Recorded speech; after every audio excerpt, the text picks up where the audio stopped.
सच्चे दरबार की जय। एक राजा रहे एक रानी रहे। तो राजा साहब के कोई संतान नहीं रहे। राजा साहब जो है बड़े परेशान रहे। रोज शिकार खेले बन कर जाते रहे। तो राजा जब शिकार खेले बन कर गए तो पीछे से जमादार जो रहा तो कहने लगा कि राजा निर्वंशी का मुझे देखो जो है आज का दिन कैसे कटे थे। तो राजा जी जो है बात जब सुनी तो लौट करके अपने घर आ गए। आके अपने कक्ष में जाके चुपचाप लेट गए जाके। तो रानी साहब कह लगे राजा साहब लौट के आ गए हैं और जो है आज शिकार खेलने गए। तो कह लगे पूछो तो कह लगे राजा साहब आप शिकार खेलने गए थे तो आप लौट के क्यों आ गए। तो बोले नहीं। तो फिर दोबारा पूछें तो फिर दोबारा राजा साहब नहीं बोला। तो फिर बांदी कह लगी कि ठीक है राजा साहब आराम करेंगे। तो कह लगे नहीं तुम पूछो तो कोई बात है नहीं तो जात रहा तो लौट के आ जाते रहे। तो बांदी पूछने लगे कह लगे राजा साहब बताइए तो कि आपको क्या दिक्कत है। आप शिकार खेलने गए थे क्या परेशानी है कोई तबीयत खराब हो कुछ हो तो कोई दिक्कत हो तो हम लोग उसका सोचेंगे। इधर का मुंह कर बैठो तुम लोग क्या कुछ कर पाओगी। और हाँ इसको थोड़ा सा इधर घूम जाओ। अरे थोड़ी बात ये हुई कि मैं से आधा तो राजा साहब मेरा हल कर दोगे। हम रास्ते में जो है शिकार खेलने जा रहे थे जमादार इतनी बड़ी बात कही है कि अब उससे जो है हम बिल्कुल शर्मिंदे थे हमारा नहीं। अब बाहर निकलने का मन करता कुछ करने का तो कहने दे दो बताओ तो कह लगे कि अरे राजा निर्वंशी का मुंह देख लिया जो है हम किस तरह से जाए नहीं बताया। और पहले बताती तो कह लगे कि आपको पहले से हम क्या बताते अभी जो है दिखाते सुनाते तभी तो आपको पता चलता। तो कहने दो रखो उसमें दो रखो। हाँ तो क्या कहते कि तो कह लगे कि ठीक है उठो। तो राजा साहब अपना उठ के गए अपना शिकार खेले के लिए फिर चले गए। अब बांदी और रानी दोनों लोग कह लगे कि अरे राजा साहब से हम लोग जो है इतना बड़ा दिलासा तो दिला दिया लेकिन देखो कैसे क्या था। तो बांदी कह लगे कि रानी साहब घबराओ नहीं और हम जो है अपनी माता जी से तो विनती करेंगे। हम अपनी माता जी के मंदिर रोज डेली जाते हैं उनकी सफाई करते हैं उनकी पूजा पाठ करते हैं उनकी आरती करते हैं उनका भोग लगाते हैं। अपनी माँ से जो हम कहेंगे तो मेरी माँ जरूर कुछ ना कुछ रास्ता बताएंगी वो सुनेंगी। तो वो जो है मंदिर जाएं कहें माता जी आप हमकी इतने दिन से सेवा बर्दाश्त कर रहे हैं हम आ रहे हैं और किसी का नमक खा रहे हैं तो आप हमें कुछ ऐसा उपाय बताइए कि जिससे कि हमारा जो है वहाँ से कुछ उद्धार हो। तो रानी साहब ने सपने में कहा कि रानी अपनी जो है बांदी अपनी रानी से कह दो कि ये जो है 5-6 महीने के लिए बिल्कुल पर्दे में बैठ जाए राजा साहब के सामने ना आवे। तो कहने लगे कि ठीक है हम बता देंगे रानी साहब। कह लगे कि रानी साहब आपको राजा साहब से इस तरह से बात करनी है कि 2-3 महीने आप ना उनको देख सकते ना तुम उनको देख सकते। तो कह लगे कि ठीक है रानी हम बांधी हम बोल देंगे राजा साहब से कि अगर आपको हम देखेंगे तो बच्चा मेरा जो है कुछ गड़बड़ हो जाएगा या नहीं बचेगा। तो कह लगे कि ठीक है राजा साहब। कह लगे राजा साहब आप हमसे ना मिल सकते ना हमको देख सकते ना बात कर सकते। जब मेरे बच्चा हो जाएगा तभी आप हमसे मिलेंगे बोलेंगे बात करेंगे। तो कह लगे कि ठीक है। तो अब 5-6 महीने इसी तरह से गुजर गए। अब बांदी बेचारी जैसे दिन बीतते जाए वैसे वैसे वो और परेशानी होती जाए। तो गई और कहने लगे कि जो है माता जी अब हमको जो है बच्चा कैसे देंगे आप बच्चा हमको दीजिए नहीं तो राजा साहब तो हमको भी मारेगा रानी को भी मारेगा घर से निकालेगा किस तरह से हम लोग की ज़िंदगी कटेगी। तो रानी साहब को जो है बांदी को जो है सपने में माता जी ने कहा कि जो है जब 9 महीने पूरे हो जाएं तो अपने जो है जितनी भी उनकी दौलत हो रकम हो उससे जो है 3 पोटली बना लेना। एक पंडित जी को देना और एक दाई को देना और एक खुशी में जो है जो आएगी दाई काटने के लिए नारा एक उसको देना। कह लगी कि ठीक है। वो भैया जो है अपने गई रानी साहब से कहा कि रानी साहब अपना राजा साहब चले जाए तो अपने खजाने से 3 जगह के लिए इतनी अच्छी भगवान की उससे रखो कि सब तुम्हारी उसी से मन्नत पूरी होगी। जब तुम उनका 3 हिस्सा निकालोगी तो अभी माता जी सुनेंगे ऐसे सुनेंगे नहीं। तो कह लगे कि ठीक है हम जो है जा रहे हैं कह रहे हैं तो वो निकाल देंगी। वो तीनों जगह को अपने चांदी सोने के सिक्के निकाले रुपया निकाले पैसा निकाले और निकाल के 3 हिस्सा बांध करके चुपचाप निकाल के रख दिया। और कहा कि जो है अब बाद 9 महीना पूरे हो गए। तो राजा साहब ने कहा कि जो है 9 महीना पूरे हो गए हैं तो कुछ कह लगे रानी साहब को परेशानी है तो जाओ दाई को बुला के लाओ। तो वो दाई को जो है बुलाने गए। तो दाई जब आई तो कहने लगे कि आई तो उनको जो है एक अपनी पोटली वही से थमाई कहा कि ये तुमको पोटली दादी हम दे रहे हैं दाई और तुमको लड़के की आवाज़ निकालनी होगी और कहना होगा कि लड़का हुआ है।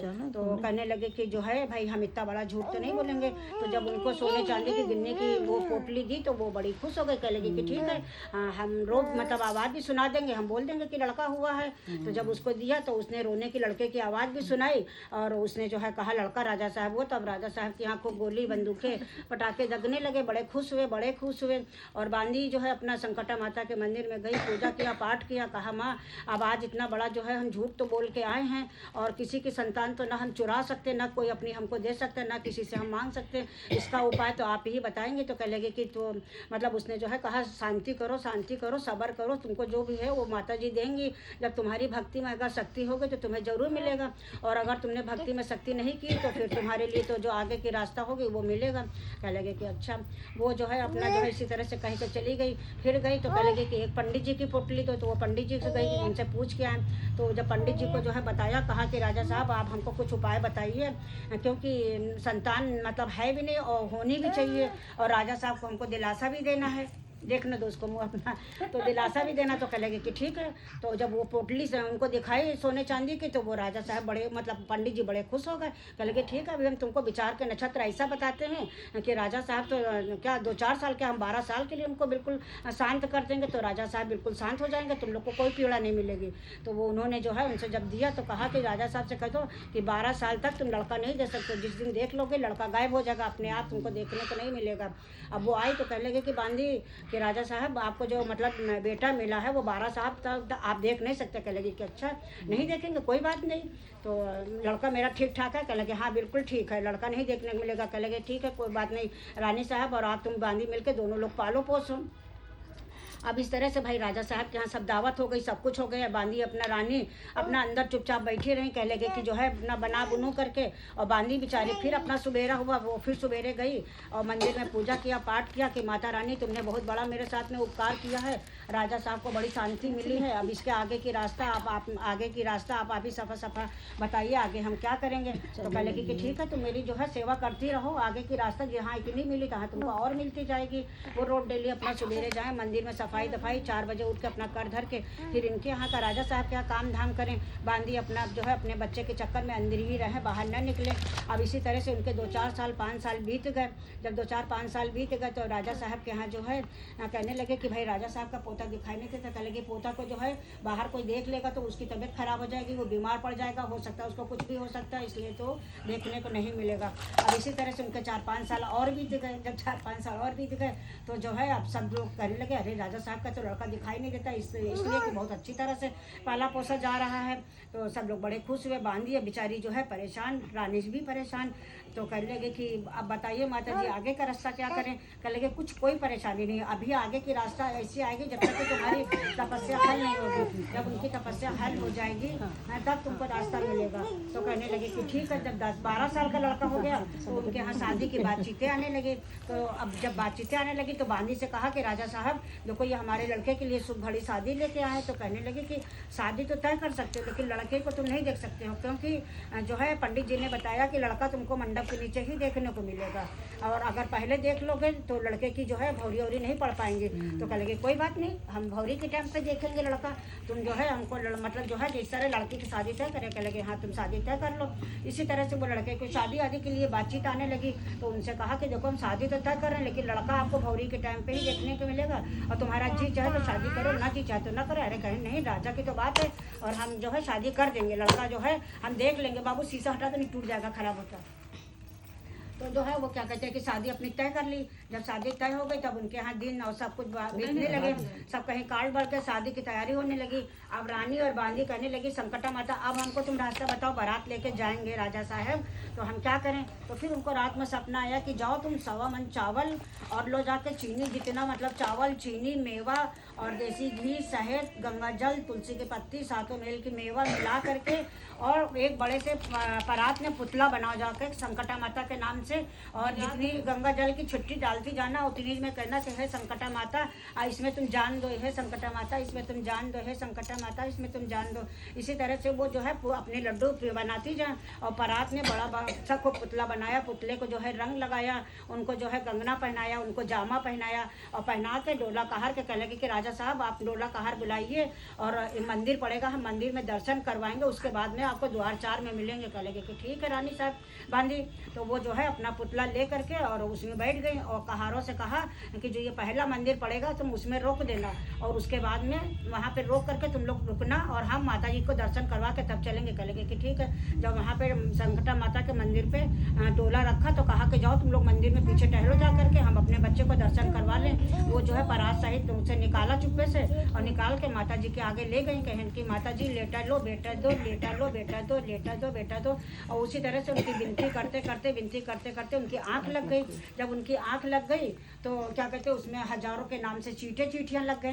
जब चीटियाँ लग गए तो उसमें 1000 छेद बन गए। अब वो पुतला तो न वो मतलब लड़के के रूप में बदला न किसी में बदला।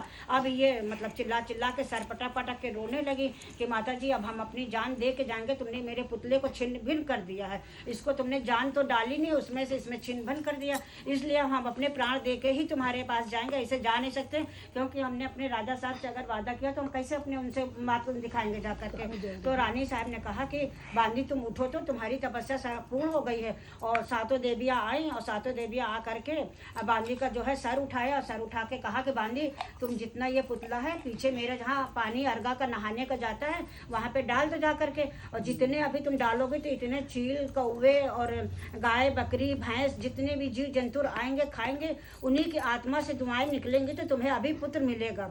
तो कह कि नहीं माता हम तुम्हारा पैर पकड़े रहेंगे, आप जाएंगे नहीं जब तक कि हमको पुतला के बदले हमको बेटा नहीं देंगे तब तक कि हम आपको जाने नहीं देंगे। तो कहा कि नहीं बांदी तुम परेशान नहीं हो, तुम्हारी तपस्या पूर्ण है, तुमको हम अभी जो है पुतले के रूप में तुमको बेटा देते हैं। तो जैसे उन्होंने परात उठाई और परात उठाया तो कहा कि माता आप मेरे साथ साथ चलिए, हमको नहीं यकीन हो रहा कि आप हमको पुतला ले करके हमको बेटा देंगी। तो कह लगे कि नहीं चल रहे हैं तुम्हारे साथ। तो जो ही उन्होंने पुतला अपना पीछे अर्घा में डाला जहाँ माता जी का जल जाता था तो उसमें जो है डाले तो उसमें से कौवे इतनी चील इतने बकरी और भैंस और गाय सब लोग खाती गई। उधर से जो है 5-6 लड़के साथ घूमते सब राजा साहब की तरफ को बन के अच्छा आ गए। उसने जो है उसमें से कंगना जामा सब कुछ निकाल लिया था। अब जो है सातों देवियां कहा कि बांदी अब तुम खुश हो? तो कह लगे कि हाँ अब तो हम जो है माता जी बहुत खुश हैं, अब मेरी तपस्या आज से पूरी हुई, हमारी पूजा भक्ति आज से पूरी हुई क्योंकि आपने जो है इतने अच्छे राजकुमार यहाँ बुला के बिठा ले। कह लगे जो तुमको पसंद हो एक अपना राजकुमार इसमें से तुम चुन लो, जो तुम्हारी किस्मत का होगा वो तुम्हारा होगा। तो उन्होंने एक लड़के को अपना ले लिया और ले करके उसको जामा पहनाया, कंगना पहनाया और वहीं से महोर माता जी के पास से ले करके लगाया। बालक आ गया है, अपने राजा लड़के की द्वारचार करवाओ, भौरी डलवाओ, हम रानी को देखे जा करके। तो अब राजा साहब बड़े मतलब देख करके बिल्कुल एकदम मूर्छित हो गए कि इतना सुंदर लड़का, इतना अच्छा लड़का तुम इतने दिन बांदी कहाँ छिपाए थे। तो कहने लगे कि राजा साहब हम जा रहे हैं। तो कहने लगे कि नहीं तुमको अभी जाना नहीं है जब तक कि तुम मेरी बारात पूरी करा लोगे। हमको तो इसको देख के मूर्छा आ रहा लड़के को देख के, और तुम अगर कहीं चली गई और इसको कुछ हो गया तो हम तो बांदी को मुंह भी नहीं दिखा पाएंगे। इतने दिन से तुम इसको छिपा के रखे हुए थी और तुम बारात करवाओगे तभी तुम जाओगे, ऐसे नहीं जाओगी। तो रानी साहब ने कहा ठीक है। तब तक कि जो है भाई बांदी जो है अपना राजा साहब के साथ में उसका द्वारचार कराया। द्वारचार के टाइम पे जब भौरी का टाइम आया तो जब भौरी के टाइम पे लड़का पहुंचा और लड़की आई, तो जब लड़की आई तो क्या करके बांदी ने कहा कि बेटी तुम अपने जो है पल्लू में एक गीठा बांध लो। तो जो हम बता रहे हैं कि सातों देवियाँ आएंगी तो तुम सातों देवी के उठ के पैर जल्दी से छू लेना, तो वो तुमको आशीर्वाद देंगी कि दूधो ना हो पूतो फलो, दूधो ना हो पूतो फलो, दूधो ना हो पूतो फलो, दूधो ना हो पूतो फलो, दूधो ना हो पूतो फलो। इस तरह से जब वो आशीर्वाद देंगी तुमको तो तुम जो है उसी अपनी गीठ को पकड़े रहना तो तुमको याद रहेगा। कह लगी कि ठीक है। जब वो भौरी के टाइम आया तो वो सातों देवियाँ आई तो वो जो है बहुत जल्दी से उठ के सातों देवियों के पैर छू लिए। तो सातों देवियों ने उसको आशीर्वाद दिया कि दूधो ना हो पूतो फलो, इसी तरह से आशीर्वाद दिया। वो करके फिर अपनी चौकी में बैठ गई। सातों देवियाँ मतलब गोल हो गई, अपने अपने स्थान पर चली गई। उसके बाद में जब उसकी 6 भौरी पूरी हो गई तो तैसे फिर जो सातों देवियाँ आ गई कि तुरंत अब तो जो है अब 6 देवियाँ पूरी हो गई, अब चलो अब तो ये लड़का हमारा हो गया। तो कही न माँ आप कैसे इस बच्चे को ले जाएंगे, अभी आपने हमको आशीर्वाद दिया था कि दूधो न हो पूतो फलो, तो अभी 6 भौरी मेरी हुई, 7वीं भौरी भी नहीं है। आप जो है मेरे बर को कह रहे हम ले चलो, तो कैसे आप ले जाएंगे, हम दूधो न हो पूतो फलो कैसे फलेंगे, आप ही बताइए। आप ही का ये दिया हुआ मुझे आशीर्वाद रहे तो हम दूधो नौ पूजो कैसे खुलेंगे। तो कहा कि तुम तो बिल्कुल सावित्री और वो हो गई, सत्यवान हो गई। आज तो तेरा जो है सत्य मतलब सत्य जीत गया और हम हार गए। सातों देवियां तुम्हारी तपस्या से और तुम्हारी पूजा से हम हार गए हैं। आज से तुम्हारा ये पति तुम्हारे लिए जीवित है, हमेशा हमेशा के लिए, कभी इसको कुछ भी नहीं होगा। तो वो जो है अपना आशीर्वाद दे करके चली गई और उसकी 7वीं भौरी पड़ी। बांदी जो है उसकी 7वीं भौरी करवा के राजा के साथ में लेके आई। उस बांदी की भी जो है तपस्या जो है फल हुई, अच्छी हुई और राजा साहब को भी लड़का मिला। और जैसे रानी के दिन बहुरे और बांदी के दिन बहुरे, वैसे भगवान जितने भी भक्त हैं सबके दिन बहुरे और मेरी खुशी के भी अच्छे से दिन बहुरे। भगवान खुशी की अच्छी राजी खुशी से गोद भरे और आयुष मेरा अच्छा रहे और पुण्य भैया अच्छे रहें, पुष्पा की अच्छी से जिंदगी कटे और सब लोगों भक्तों का आशीर्वाद है कि सब अच्छी। संकटा माता की जय, जय सरकार की जय।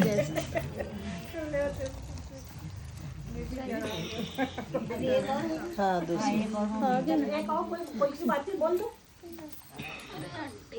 लाओ एक दूसरे को दे दो बेटा। बढ़ गए चलो पैर छू लो। दे दो चढ़ा दी। उठा नहीं जाता।